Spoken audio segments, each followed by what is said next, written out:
Hey guys, what is up? It is Dan here from the Rebellious Noise Pro Wrestling channel, and I am here to lay the smackdown on this episode of SmackDown.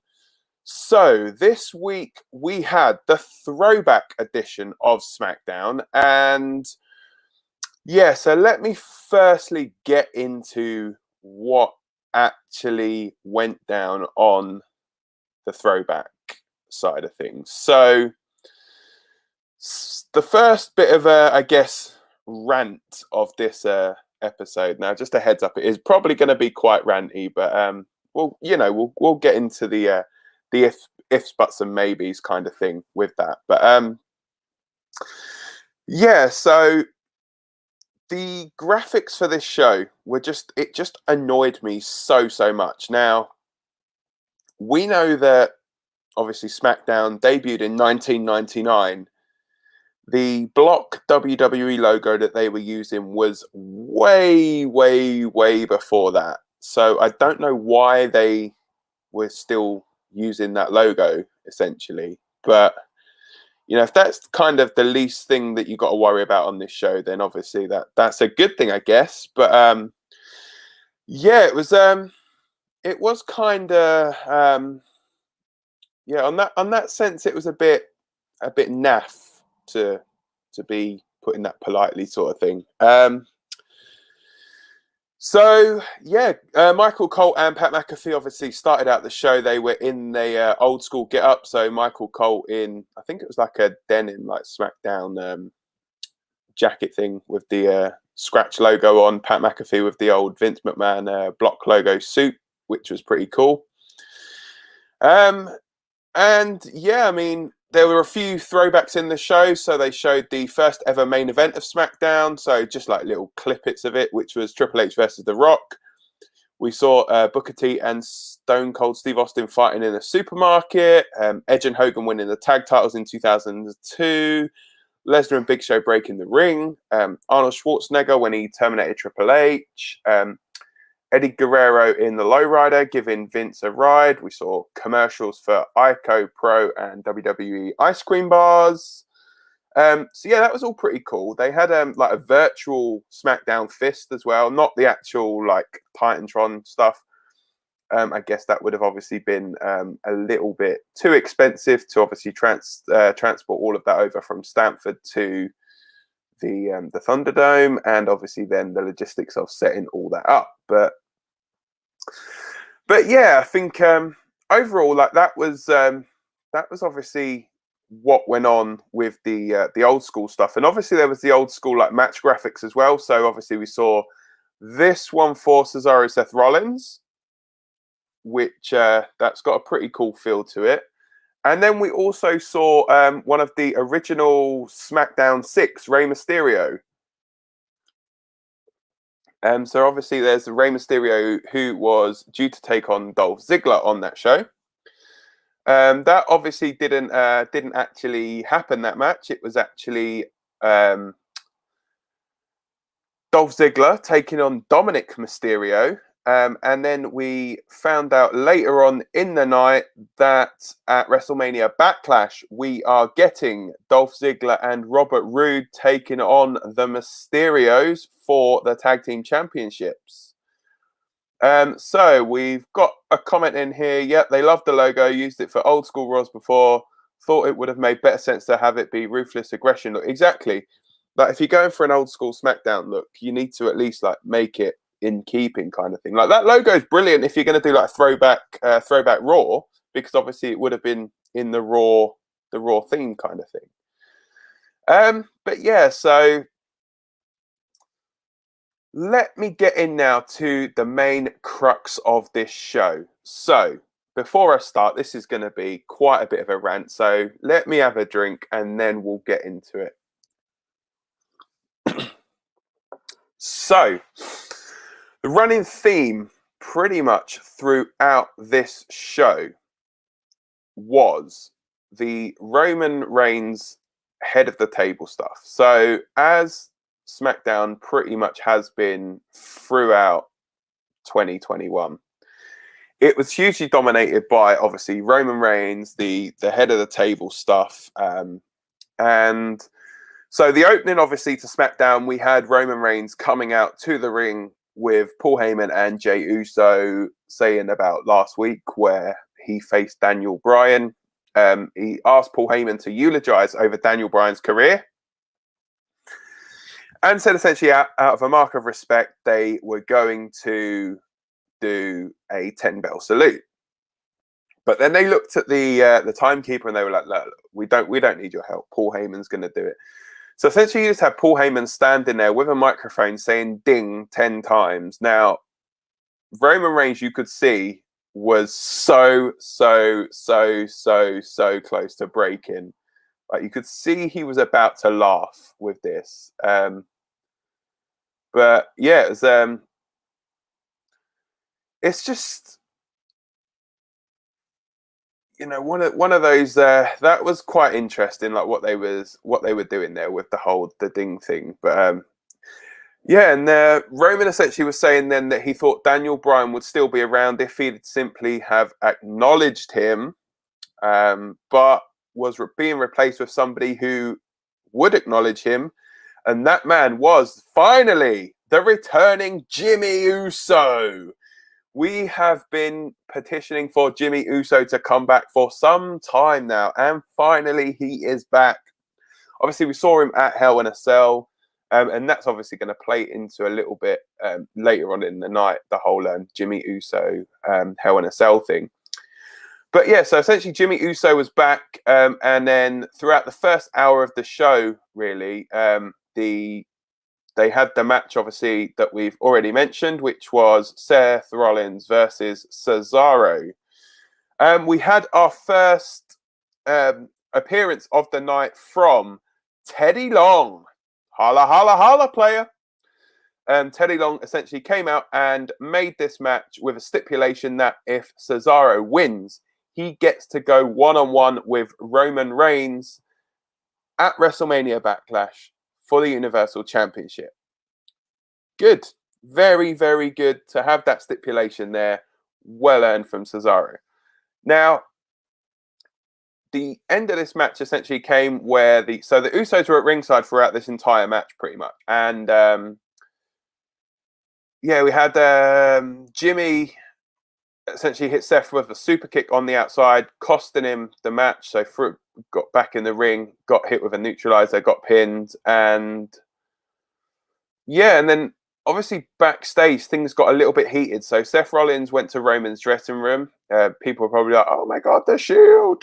But yeah, basically he asked Roman if it was the Usos that screwed him over, or whether it was Roman. So, or whether, like, say, Roman had given them the instruction essentially to screw him over. But Roman was like, no, it was a mistake, and he would deal with his family. And obviously, there's nothing really that he can do to change the fact that at WrestleMania Backlash, it is going to be Roman Reigns taking on Cesaro. So we then get the Usos in the locker room with Roman Reigns, and so essentially Roman just turns around to Jimmy and says, like, "You've been back for an hour and you're already making mistakes that I have to clean up after." And that him and his brother essentially had a good operation going on, and it was, yeah, and then obviously Jimmy, we're still not too sure what's going on with him, really. But he then turned around to Roman and said to him that, look, you're not going to be talking to me the way that you're talking to my brother. You know, I'm nobody's bitch. You know, and then a bit later on, Jay caught up with him, asked him if he meant what he said about Roman talking down to him and being his bitch. Jimmy agreed that he did. And basically was just reminding his brother, look, we used to be a tag team, guy. Like, we used to be the best tag team around, pretty much.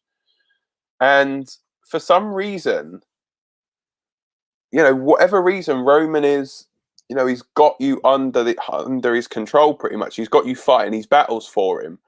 But whatever Jimmy was saying, Jay just kept rebutting him and was essentially saying that, look, yes, I'm helping fight Roman, but what Roman is doing for us is benefiting our family. And, you know, obviously he's right in what he's saying. Yes, it is benefiting the family. But at the end of the day, the Usos are still probably one of the best tag teams in WWE. And the Usos, then they were basically just explaining to each other, look, you know, we could go after the tag championships. We could have these tag belts, have Roman as the universal champion, and we would just be literally dominating this company. And then Roman essentially was telling Jay in the locker room that he does what he does because he loves both of his cousins and wants Jimmy to have the same opportunity as Jay to rise to the occasion and fight, and is going to go out to the ring now and find out where he stands. So they all come out. Jimmy played on the fact that Jay needed to decide, and even mentioned to him and brought up that at Hell in a Cell, when they had the I Quit match, that Jay refused to quit to Roman Reigns, but the only time that he did quit was when Jimmy himself was locked in the guillotine, and that was the only thing that made him say I quit, was his love for his brother, and he didn't want him to get hurt. And so essentially Roman then gave Jimmy an ultimatum, which was fall in line, stand with us and acknowledge me, or just take your ass home. But remember, when you watch the TV with your kids, you're going to have to explain to them why you're watching the Tribal Chief and the Uso. So then this caused, obviously, Jimmy to leave the ring. Jay goes after him, telling him it would be easier just to acknowledge Roman, and then we can get back to doing our thing. So is that a little bit of dissension from Jay there? Basically saying to Roman, look, saying to his brother, look, let's just ride this out, and then we can get back to being the Usos, being the tag team, and going after the tag belts. Then Roman got attacked from behind by Cesaro. Jay looked like he was going to go and help, and Jimmy kind of was like, see how it plays out. So in the end, Jay went down first, to help Roman. He got attacked as well, and then Jimmy came in to help his brother. Went in to help his brother, not necessarily to help Roman, but went in to help his brother. And essentially the show ended with Cesaro laying them all out, which was good. So, yeah, I was going to quickly throw over to the comments. So we've got Roman Reigns versus Cesaro versus Bryan. Yeah, most likely Bryan will probably get added to it. At least they're setting up stuff for Backlash. Always good to see Teddy Long. That's correct. Yeah, it definitely is. But yeah, it's very, very, it was very Roman Reigns dominated this show, really. And I'm just baffled as to what is actually going on with the Jimmy Uso character. So is he going to eventually fall in line and join Roman and Jimmy? Or is he going to try and go his separate way and then basically be like the angel and the devil, really, on Jay's shoulder? Because you'll have Roman being like, stay with me, look at what you're achieving. And then Jimmy being like, well, actually, we could go after the tag titles ourselves. So, you know, Jay's going to have that kind of dilemma himself to try and weigh up, I guess. Because obviously with the, as we mentioned already, with the tag team championships, obviously being on the line at Backlash with Robert Roode and Dolph Ziggler defending against Rey Mysterio and Dominic Mysterio, we could obviously see the Mysterios make history by becoming the first ever father-son tag team to win the tag titles. We've got a comment about this. The SmackDown tag titles on the line on pay-per-view for the first time since Clash of Champions, September last year. Flipping heck, that is crazy. That's a crazy stat. Thanks so much for the stat, by the way. But yes, that I think that's going to be actually a good match, you know. And talking of that, we've got obviously our prediction show for WrestleMania Backlash that we're going to be doing on Sunday. I'm going to be joined by Scott, Rob, and Lucas for that. So check that out. 8 p.m. on Sunday. That's 8 p.m. British time on Sunday. Check it over on the Rebellious Noise Pro Wrestling channel. So, as I mentioned earlier as well, Teddy Long is back. Holla, holla, holla! Obviously, we first saw him when he announced the match between Rollins and Cesaro.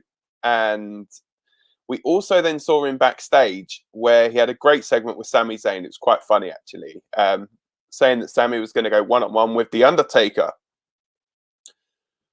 But Sami Zayn essentially reminded Teddy Long, yeah, he's retired. And he wants an IC title match instead. Teddy Long, being Teddy Long, was like, "No, player, you're going to have a tag team match." So he basically set up a 10-man tag match for later in the night, which was Big E, Kevin Owens, Street Profits, and Shinsuke Nakamura taking on Sami Zayn, Apollo Crews, Chad Gable, Otis, and King Booker. To which Sonya Deville corrected him and said, "No, it's actually King Corbin." Oh, please don't change, Teddy Long. Please do not change. And that match was obviously won by the team of Corbin, Otis, Gable, Crews, and Sami when Corbin actually pinned Nakamura after an end of days. Still the most protected finisher in WWE. Nobody has kicked out of an end of days. We've got another question in here. Is Otis a heel now? Yes, mate. He has been for some time now. I think pretty much since the probably a good few months now, actually. He's been aligned with Chad Gable and the Alpha Academy thing. But yeah, as I said, like this was obviously quite heavily like Roman Reigns orientated, this match. There wasn't like many matches on the show. There was a little segment with Bayley where she was going through like different women's champions and saying that she was going to be the last challenger to Bianca Belair, as she's going to lose the championship at Backlash. And then we got an announcement as well that next week we are going to see a women's tag team championship match in a rematch from WrestleMania Night 2, which is Nia Jax and Shayna Baszler taking on the team of Natalya and Tamina. So yeah, as I said, like this show was quite heavily dominated by Roman Reigns. There's a comment about that is, yeah, sounds like too much Reigns in one show. Said as someone who loves Reigns, love for them to try and stack it a bit more. Yeah, I mean the thing is, I would say that without looking at the like the actual timings of stuff, I'd probably say on a 2-hour show there was probably over an hour of this show was just like dotted throughout the show. Was to do with like the Roman Reigns and the Usos, most likely. But yeah, it's, as I say, don't get me wrong, I love this head of the table character. I love what he's actually trying to do, but I just feel as though sometimes you can have too much of a good thing. You know, I'm not against seeing Roman Reigns in multiple segments on the show, and everything that they're doing is actually working quite well. And this whole like dynamic thing, it does throw into question like, is Jimmy gonna maybe try and cost him the match at Backlash? You know, is Jay then is it gonna cause infighting between the two Uso brothers? Are they gonna eventually want to go after the tag titles? Or are they quite content in helping Roman? It's, you know, there's multiple directions they can go with this, and that's the good thing. The good thing is obviously they can go in different directions.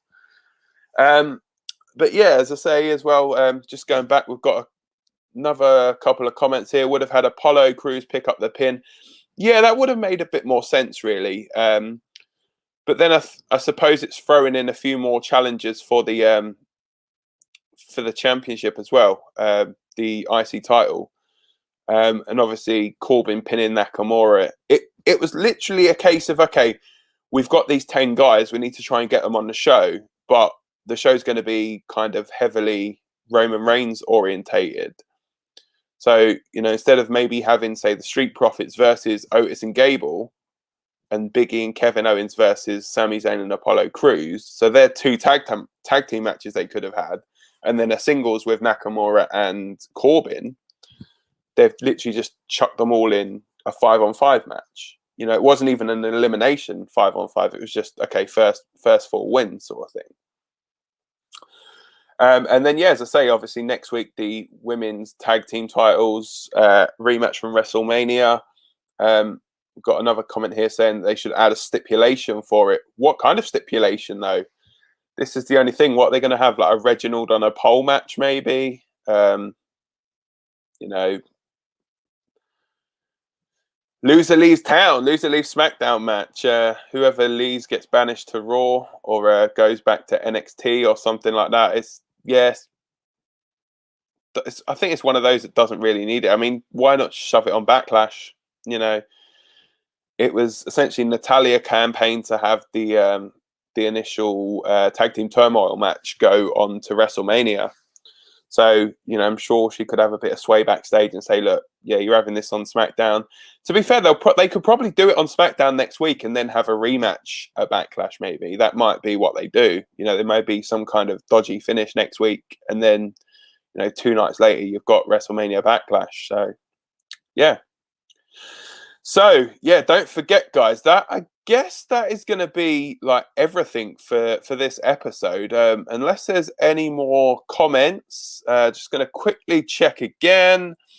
Okay, so we've got one last comment. They need to show escalation in the feud. They've never really had a big women's tag title match. I think, to be fair, I think the biggest one they've ever had was probably WrestleMania 35. And that was probably like the biggest one they had. Tables would be a good stipulation for it. They've not really played into that, though, to warrant a tables match. They'll probably wait until December and do it at TLC, to be honest. But yeah, I think so. That is pretty much, I think, for me, everything for this episode of Lay the Smackdown. Don't forget, I'm going to be back myself with Lay the Smackdown on Tuesday at 5 p.m, where we are officially on the road to WrestleMania Backlash. It is going to be the go-home episodes next week of Raw, NXT, and SmackDown. Don't forget, as I say, check that out. 5 p.m. Tuesday, NXT, 5 p.m. Wednesday, and SmackDown, 8 a.m. Saturday. You can follow us all on Twitter at RN Pro Wrestling. You can follow me at Dan_RebNoise. Don't forget to like, share, and subscribe. Take care. I will see you guys very soon. Thanks for joining me.